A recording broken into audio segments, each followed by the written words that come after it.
نفس دونوں کو اللہ تعالیٰ گرفتار فرما لیتے ہیں تاکہ میرے بندے اس مہینے میں گناہ کے قریب نہ جا سکیں، اور جتنی چیزیں اللہ کے ہاں مرغوب ہیں، پسندیدہ ہیں، ان چیزوں تک اللہ تعالیٰ پہنچانا آسان فرما دیتے ہیں۔ شیاطین کی دوری اور پھر فرشتوں کی دن اور رات ہر وقت آمد، روزہ داروں کے منہ کی بو سونگھنا، ان کے قریب رہنا، اس کے اثر سے باطنی طور پر ہر مسلمان جتنی بھی اس کے اندر ایک خوبیاں ہیں جو فرشتوں کی خوبیاں ہیں، وہ فرشتوں کے قرب کی وجہ سے اجاگر ہونے لگتی ہیں۔ بلکہ رسالت مآب صلی اللہ علیہ وسلم نے خود اپنے متعلق بھی یہ بات بہت دفعہ ارشاد فرمائی۔ سیدہ فاطمہ رضی اللہ تعالی عنہا حضور کے پاس ہیں، اور حضور اکرم صلی اللہ علیہ وسلم نے اپنی بیٹی سے سرگوشی فرمائی اور فرمایا کہ بیٹی میں ہر سال جبریل امین کے ساتھ قرآن پاک کا دور کرتا ہوں۔ رمضان المبارک میں جبریل امین بھی تشریف لاتے ہیں، اور قرآن پاک کا وہ حصہ جو نازل ہو چکا ہے میں جبریل امین کو سناتا ہوں اور وہ مجھے سناتے ہیں۔ اور فرمایا کہ اس سال جبریل امین اور میں نے دونوں نے 2 مرتبہ قرآن مجید سنا اور سنایا،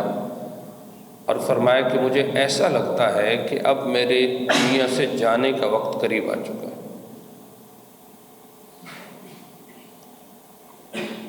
اور احادیث میں آتا ہے کہ خود رسول اکرم صلی اللہ علیہ وسلم نے اپنے عمل سے یہ بات بتائی کہ حضور چونکہ جبریل امین آپ کے قریب رہتے تھے، جس کی وجہ سے رسول اکرم صلی اللہ علیہ وسلم ویسے تو اجود الناس تھے، لوگوں میں سب سے زیادہ سخی تھے، لیکن فرشتہ جو آسمان کی اور نورانی مخلوق ہے وہ حضور کے پاس آنا جانا رمضان میں کثرت سے رکھتے تھے، جس کی وجہ سے حضور دنیا سے اتنے بے رغبت ہو گئے تھے کہ رمضان میں کوئی چیز حضور کے ہاتھ سے قریب سے بھی گزرتی تو آپ اٹھا کر صدقہ کر دیتے تھے۔ احادیث میں تیز ہوا سے زیادہ آپ کے ہاتھ سخی ہو جاتے تھے رمضان میں، حالانکہ آپ پہلے سے سخی ہیں، آپ پر جبریل امین کا اثر ہوتا تھا، لیکن رمضان میں آپ حضرت جبریل کی رفاقت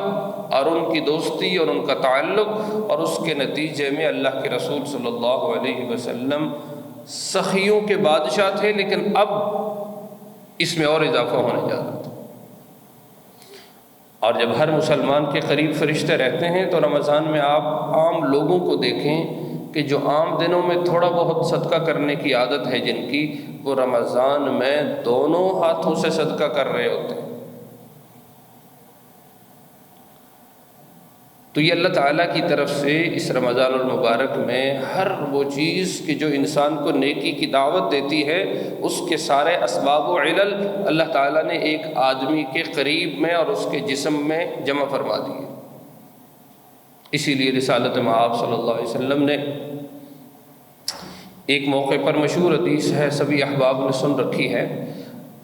جبریل امین کی بد دعا پر آپ نے آمین فرمائی کہ ایک شخص رمضان کا مہینہ گزارے اور اس کی پھر بھی مغفرت نہ ہو سکے، تو اس کی ہلاکت کی جبریل امین بد دعا کر رہے ہیں، اور رسول اکرم صلی اللہ علیہ وسلم اس بد دعا پر آمین فرما رہے ہیں۔ وجہ کیا ہے کہ ایسا مہینہ جس میں شیطان گرفتار، جس میں نفس روزے کی وجہ سے باندھا ہوا ہے، فرشتے مسلمانوں اور روزہ داروں کے قریب میں ہیں، قرآن کی صبح و شام تلاوتیں ہو رہی ہیں، تراویح کی صورت میں ایک اضافی عبادت دے دی، اور اتنا نورانی ماحول عطا کرنے کے بعد بھی ایک شخص اپنی مغفرت نہیں کروا سکتا، تو اس پر بد دعا جبریل کی اور پھر آپ کی آمین تو بنتی ہے۔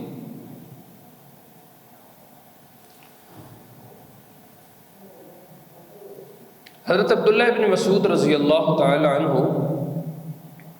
فرماتے ہیں کہ ہم رمضان کا استقبال، کسی نے سوال کیا کیسے استقبال کرتے ہیں، تو آپ نے رمضان کے استقبال کی بڑی عجیب صورت بتائی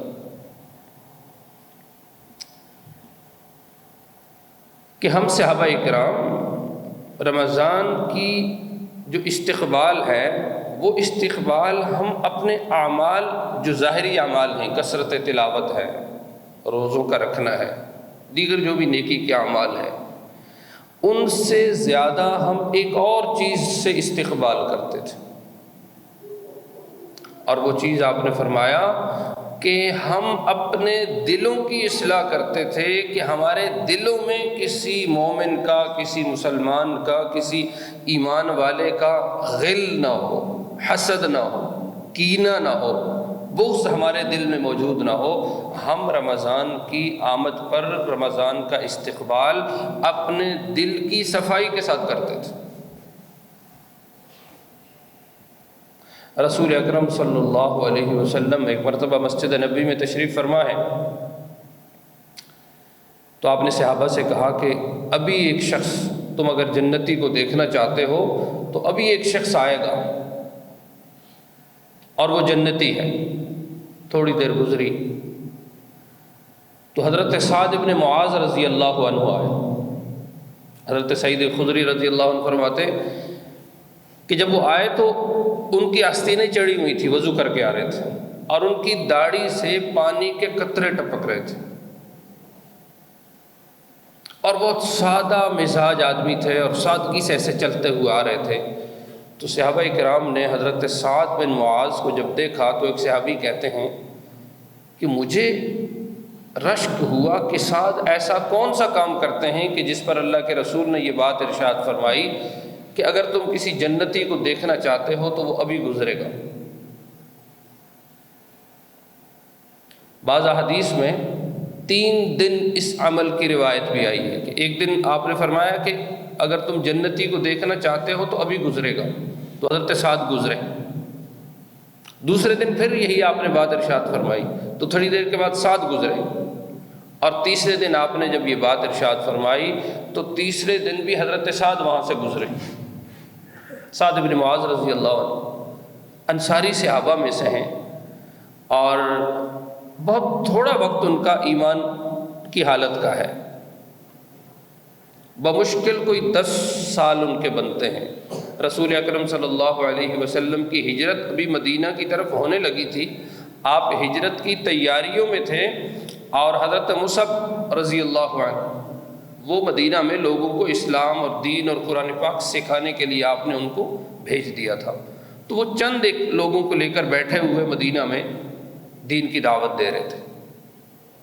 تو کسی نے حضرت سعد کو کہا کہ ایک شخص آیا ہے اور وہ نئی دین کی دعوت دیتا ہے، تو حضرت سعد کو بڑا غصہ آیا اور اپنا نیزہ اٹھایا اور چل پڑے، اور اپنی قوم کے سردار تھے۔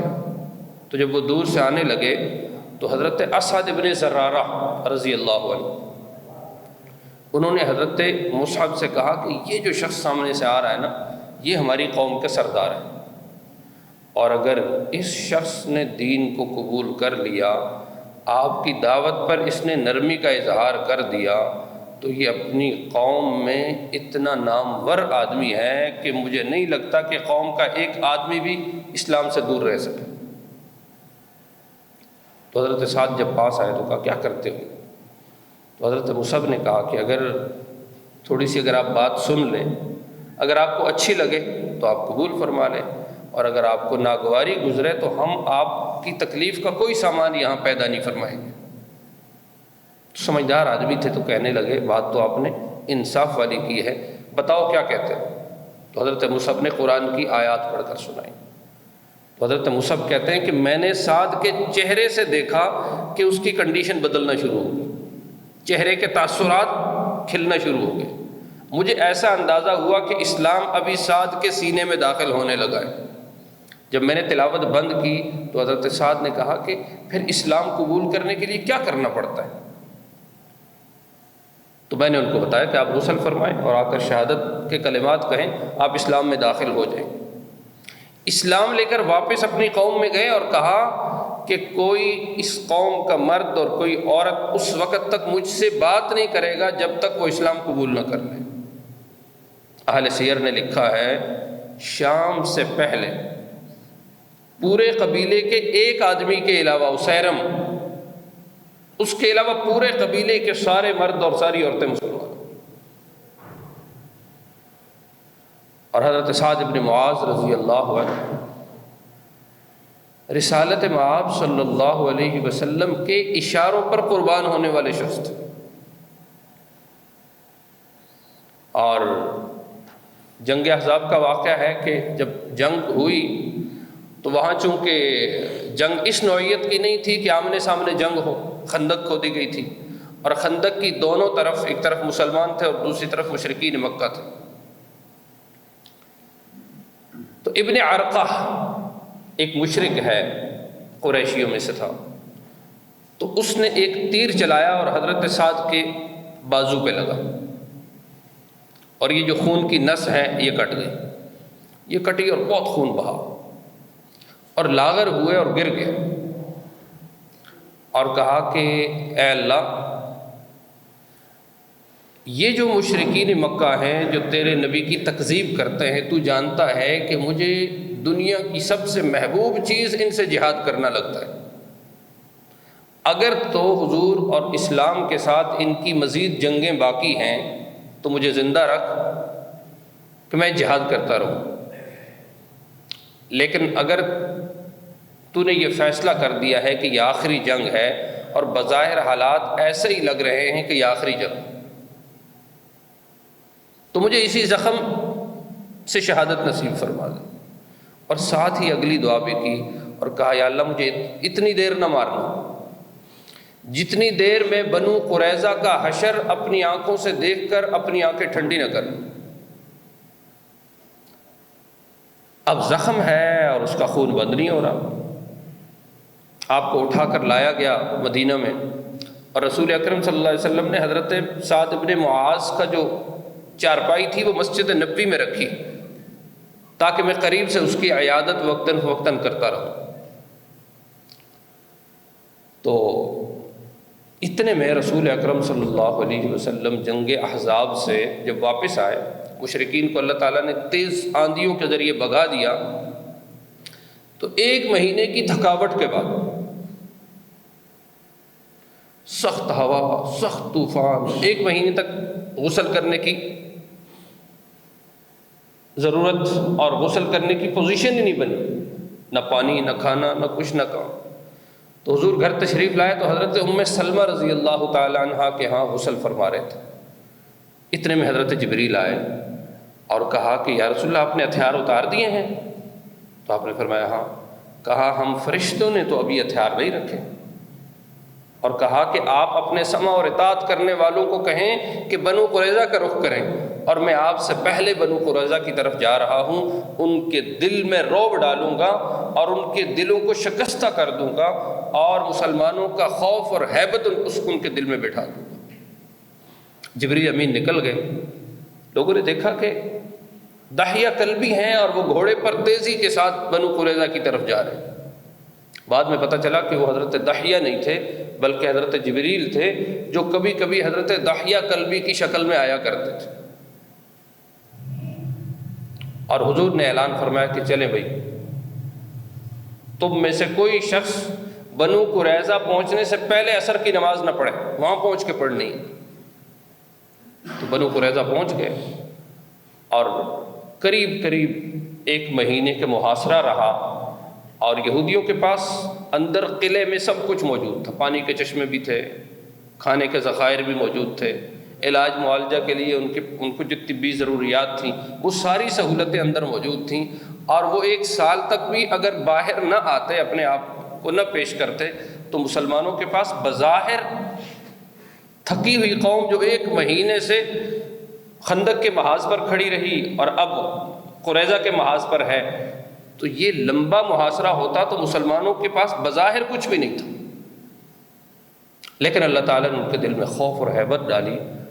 تو انہوں نے کہا کہ ہم اپنا فیصلہ کرتے ہیں، لیکن ابو لبابہ کو ہماری طرف بھیجا جائے۔ تو حضرت ابو لبابہ کو حضور نے بھیجا، تو وہ اندر گئے تو یہودیوں کی عورتیں اور بچے وہ سارے آپ کے پاس آ کے چیخنے لگے اور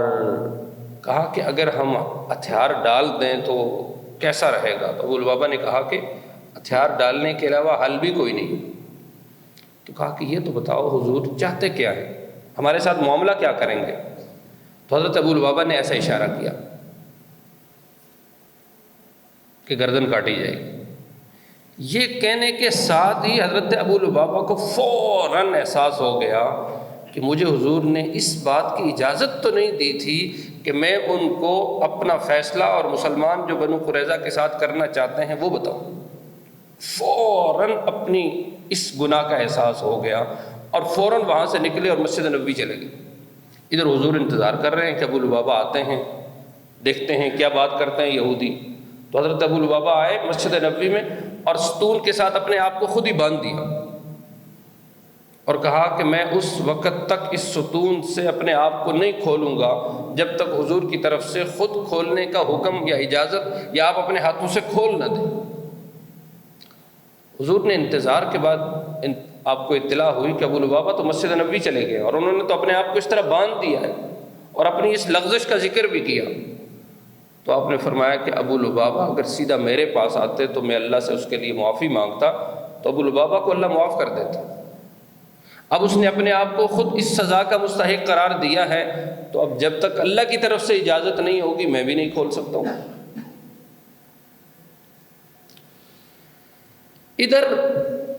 یہودیوں نے یہ بات کہی اور اوس جو مدینہ کا ایک بڑا قبیلہ ہے وہ حضور کے پاس آئے، انہوں نے کہا کہ یا رسول اللہ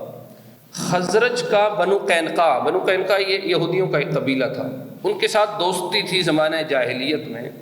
تو آپ نے خزرجیوں کے کہنے پر ان کے ساتھ نرمی کا معاملہ کیا تھا، تو یہ جو بنو قریظہ ہیں یہ ہمارے خاندان کے ساتھ حلیف رہے ہیں، ہمارے دوست رہے ہیں پرانے وقتوں میں، تو ان کے ساتھ بھی آپ نرمی والا معاملہ کریں۔ تو حضور نے کہا کہ اگر ایسا ہو جائے کہ اوس کا ہی کوئی آدمی بنو قریظہ کے بارے میں فیصلہ کر دے تو تمہارا کیا خیال ہے؟ تو اوس کے لوگوں نے کہا کہ ہمیں منظور ہے، ہماری قوم کا کوئی آدمی بنو قریظہ کے خلاف جب فیصلہ کرے گا تو پرانی دوستی کا ظاہر خیال رکھے گا۔ تو آپ نے کہا کہ پھر یہ فیصلہ سعد کریں گے۔ وہ بڑے خوش ہوئے کہ سعد تو واقعتاً پرانے وقتوں میں بنو قریظہ کے بہت قریب تھے۔ حضرت سعد مسجد نبوی میں ہیں اور آپ کو بلوایا گیا، تو صحابہ اکرام نے آپ کو گدے پر بٹھایا، زخمی حالت تھی، اور بنو قریظہ جب پہنچے تو حضور بیٹھے ہوئے تھے، تو آپ نے صحابہ اکرام سے کہا کہ اٹھو اپنے سردار کو سواری سے اتارو۔ تو اوس کے لوگ اٹھے اور حضرت سعد کو اتارا اور نیچے بٹھایا۔ تو حضرت سعد زخم کی وجہ سے تکلیف میں تھے، خون چونکہ بہت زیادہ جسم سے نکل چکا تھا اور ان کی دعا آپ کے سامنے ہے۔ تو اس پر حضرت سعد ابن معاذ رضی اللہ تعالیٰ عنہ نے کہا کہ میں جو فیصلہ ان کے بارے میں کروں گا کیا وہ میرا فیصلہ نافذ ہوگا؟ یہودیوں سے آپ نے پوچھا، تو انہوں نے کہا بالکل آپ کا فیصلہ ہم مانیں گے۔ لوگوں سے پوچھا کہ کیا یہ فیصلہ تم لوگوں پر بھی نافذ ہوگا، یعنی تم بھی مانو گے؟ تو انہوں نے کہا بالکل ہم بھی مانیں گے۔ اور حضور حضرت سعد کی طرف پیٹھ کر کے بیٹھے ہوئے تھے تاکہ سعد آزادی سے گفتگو کر سکیں، آزادی سے بات کر سکیں۔ میں اگر سعد کی طرف مڑوں گا تو شاید جلال کی وجہ سے وہ کھل کے کوئی بات نہ کر سکے۔ تو حضرت سعد نے کہا کہ یہ جو حضرات یہاں بیٹھے ہیں، حضور کی طرف اشارہ تھا، کیا میرا فیصلہ اگر میں کرتا ہوں تو ان پر بھی نافذ ہوگا، یہ بھی اس کو قبول کریں گے؟ تو اللہ کے رسول نے فرمایا کہ ہاں، جو فیصلہ سعد کریں گے وہ ہم بھی قبول کریں گے۔ اس پر حضرت سعد بن معاذ نے کہا کہ پھر میرا فیصلہ یہ ہے کہ ان کے جوان مردوں کو قتل کر دیا جائے اور ان کی بیویوں اور ان کے بچوں کو ان سے علیحدہ کر دیا جائے، بیویوں کو باندی بنا دیا جائے اور بچے مسلمانوں کے پاس چلے جائیں گے۔ یہ بات جب فرمائی تو اللہ کے رسول نے فوراً کہا کہ سعد، تو نے وہ فیصلہ فرمایا ہے کہ جو 7 آسمانوں کے اوپر اللہ نے بھی یہی فیصلہ ان کے بارے میں فرمایا تھا۔ پھر ان کے مردوں کو قتل کر دیا گیا۔ تو جب حضرت سعد بن معاذ رضی اللہ تعالیٰ عنہ یہ فیصلہ فرما چکے تو واپس ان کو مسجد نبوی میں شفٹ کیا، تو ان کی وہ جو نس کٹی تھی اس کا خون تیز ہو گیا۔ صحابہ اکرام کہتے ہیں کہ ان کی چارپائی سے خون نیچے گرا اور مسجد نبوی کی ایک سائڈ سے خون بہتا ہوا دوسری سائڈ سے نکل گیا، جسے کو بہت بڑا اونٹ کسی نے ذبح کر دیا ہو اور اس کے جسم سے اتنا خون نکلتا ہے۔ ایک حضرت سعد کے جسم سے اور ان کی کٹی ہوئی نس سے خون نکلا کہ وہ دوسری طرف سے جا کے نکل گیا، اور اسی کٹی ہوئی رگ کی وجہ سے حضرت سعد شہید ہو گئے۔ اور جب حضرت سعد شہید ہوئے تو جنازہ بہت ہلکا تھا، تو منافقین کو بڑا غصہ تھا کہ سعد نے بنو قریظہ کے قتل کرنے کا آرڈر کیوں دیا ہے۔ تو انہوں نے حضرت سعد کے بارے میں کہا کہ سعد کے جنازے میں تو سانس ہی نہیں ہے۔ تو اللہ کے رسول یہ بات سن رہے تھے تو آپ نے فرمایا سعد کے جنازے میں وزن اس لیے نہیں ہے کہ سعد تمہارے کندھوں پر نہیں ہے، سعد فرشتوں کے کندھوں پر ہے۔ اور بعض اہل سیر نے لکھا کہ حضور ایسے پاؤں اٹھا اٹھا کے چل رہے تھے، پنجوں کے بل چل رہے تھے، تو کسی نے پوچھا یا رسول اللہ پاؤں میں کوئی موج تکلیف کوئی مسئلہ ہے؟ تو آپ نے فرمایا کہ نہیں، سعد کے جنازے میں آسمان سے 70,000 فرشتوں کا نزول ہوا ہے اور مجھے پاؤں رکھنے کی جگہ نہیں مل رہی۔ اور آپ نے فرمایا کہ سعد کی شہادت پر عرش الہی جھوم گیا ہے۔ اور ایک مرتبہ بیٹھے ہوئے تھے تو ایک کپڑا آیا حضور کے پاس، تو صحابہ اکرام نے وہ کپڑا دیکھا تو بڑا زبردست کپڑا اور اتنا نرم کہ عربوں نے اتنا نرم کپڑا کبھی ہاتھ سے چھوا نہیں تھا۔ تو صحابہ اکرام چھو رہے تھے ایسے، تو کسی نے کہا کہ کتنا نرم کپڑا ہے، تو اللہ کے رسول نے فرمایا تم اس نرم کپڑے پر تعجب کرتے ہو، واللہ میرے سعد کے جو رومال جو جنت میں اللہ نے ان کو دیے ہیں وہ اس کپڑے سے بھی زیادہ نرم۔ تو حضرت سعد بن معاذ رضی اللہ تعالی عنہ اسلام کے وفادار اور اسلام کے بنیادی مدینہ کے جو لوگ تھے ان میں ان کا بنیادی کردار تھا، لیکن اسلام کی جو ان کو زندگی ملی ہے وہ صرف اور صرف 10 سال وہ اسلام کی حالت میں رہے۔ لیکن رسول اکرم صلی اللہ علیہ وسلم نے کیا فرمایا کہ ابھی جو شخص یہاں سے گزرے گا اگر تم نے جنتی دیکھنا ہے تو اسے دیکھ لو۔ تو کچھ دیر کے بعد جب حضرت سعد بن معاذ آئے تو ایک صحابی حضرت سعد بن معاذ کے ساتھ کہا کہ مجھے گھر میں تھوڑا سا مسئلہ ہو گیا ہے اور میں آپ کے گھر مہمانی کے طور پہ رہنا چاہتا ہوں۔ یہ چلے گئے، وہ ان کو چیک کرنے گئے کہ سعد کرتے کیا ہے۔ رات کو یہ بھی سو گئے وہ بھی سو گئے، صبح انہوں نے بھی تہجد پڑھی انہوں نے بھی پڑھی، انہوں نے بھی فجر جماعت سے پڑھی انہوں نے بھی پڑھی۔ تو سعد سے کہا کہ میرے گھر میں کوئی مسئلہ نہیں تھا، حضور نے چونکہ آپ کے بارے میں یہ بات ارشاد فرمائی کہ تم میں سے اگر کوئی جنتی کو دیکھنا چاہتا ہے تو ابھی گزرے گا اس کو دیکھ لو، تو ہم نے دیکھا کہ تھوڑی دیر کے بعد آپ گزرے، یہ بتائیں کہ آپ عمل کون سا کرتے ہیں؟ بظاہر تو کوئی نیا عمل نظر نہیں آیا۔ تو حضرت سعد بن معاذ نے کہا کہ میں ایک عمل کرتا ہوں، وہ یہ ہے کہ سعد کا دل مسلمانوں کے بغض، غل اور کینے سے پاک ہے۔ دھرتی پر کوئی ایک مسلمان ایسا نہیں ہے کہ جس کا بغض یا جس کا حسد یا جس کا غل یا جس کے متعلق کینہ وہ سعد کے دل میں ہو۔ تو حضرت عبداللہ بن مسعود نے فرمایا کہ ہم رمضان کا استقبال ایسے کرتے تھے کہ اپنے دلوں کی صفائی کرتے تھے، اور کسی بھی مسلمان کے متعلق ہمارے دل میں کوئی بغض، کینہ، حسد نہیں ہوتا تھا۔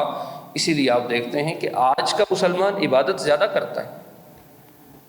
وہ جتنا ذکر کرتا ہے صحابہ اکرام اتنا نہیں کرتے تھے۔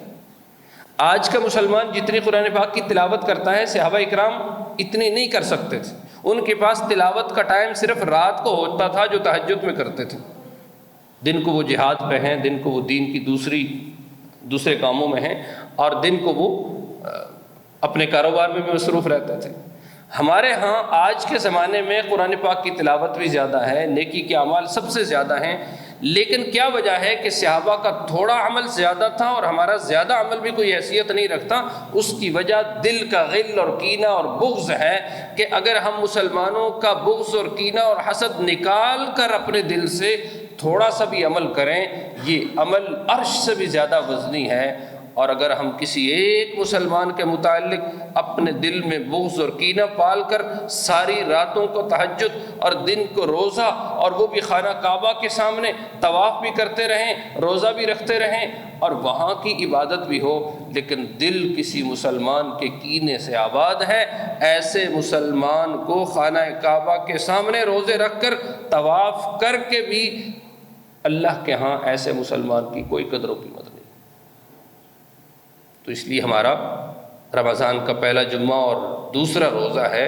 ہم نے اپنے رمضان کا آغاز اللہ سے مانگتے ہوئے اس بات سے کرنا ہے کہ یا اللہ ہمارے دل میں کسی کا بغض اور کینہ اور حسد اگر ہے بھی اور کسی وجہ سے وہ ہم نہیں نکال سکتے تو تو اپنی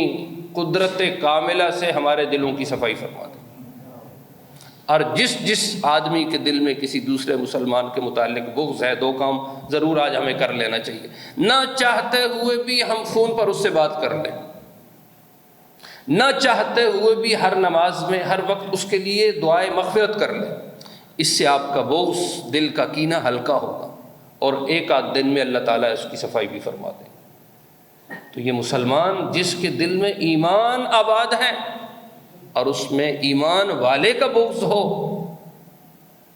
وہ دل جو خانہ خدا ہے وہ تو اس بات کا تقاضا بالکل بھی نہیں کرتا کہ جہاں بغض بھی ہو، کینہ بھی ہو، اللہ کی محبت بھی ہو، رسول اللہ کی محبت بھی ہو اور ایمان بھی وہاں رہے، یا ایمان رہے گا یا پھر بغض رہے گا۔ اللہ تعالیٰ ہمارے دلوں کی صحیح معنوں میں صفائی فرمائیں اور ہمیں بھی اپنے دلوں کی صفائی کرنے کی توفیق نصیب فرمائیں۔ کسی مسلمان کا بغض اور کینہ اللہ تعالیٰ اس کے قریب بھی ہمیں نہ لے جائے۔ وما توفیقی الا باللہ۔